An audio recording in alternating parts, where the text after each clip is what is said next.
We're talking about how they reflect the needs for today.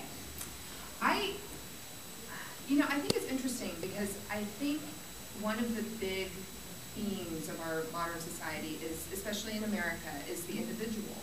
And so I think one of the things that you see this in my books, is that there's this, the Dominae are the kind of vampire government, and they run the race of vampires. My vampires are not made, they're born.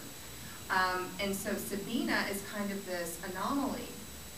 She's different than the other vampires. And so I think, you see a lot of vampires who are breaking apart from, if the vampires are bad, there's one that's good. And you see that a lot in things like paranormal romance, where you'll have the good vampire who only drinks blood from, the criminals and that kind of thing, and so they're different. I mean, you saw that in Twilight too. I mean, not to drop the Twilight bomb, but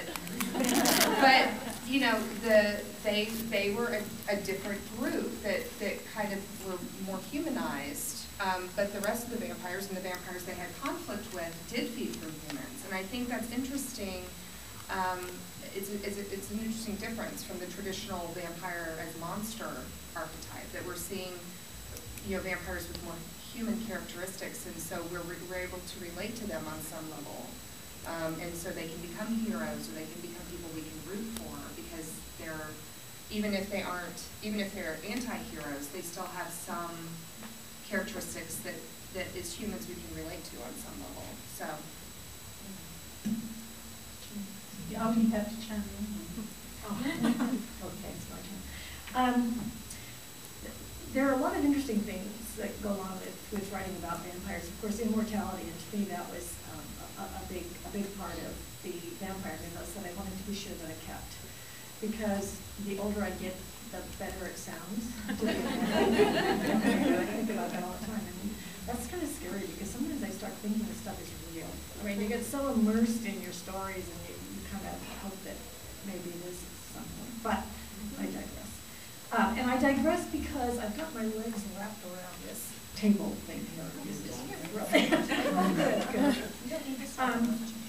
And the other thing was drinking even blood. And even at the vampire at its most monstrous, there's always the element of seduction. Because even with Bram Stoker's Dracula, he only went where he was invited, and he seduced his victims. He didn't take them by force, he seduced his victims. So there's always this element of seduction that I think that's very important in the vampire mythos. And then drinking human blood.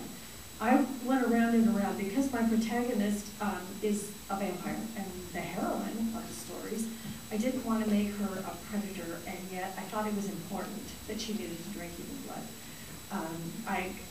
Well, for one thing, would you want to drink from a goat? I don't think so. I certainly wouldn't want to be in an alley chasing rats. So, but I had to come up with a way, though, that she would do it without being a predator. So that was another thing that I had to take into consideration when I wrote the books. So there are all these parts of the vampire mythos, and you take and you reject what you want, and kind of just expand on you expand on what you want, you reject what you don't want.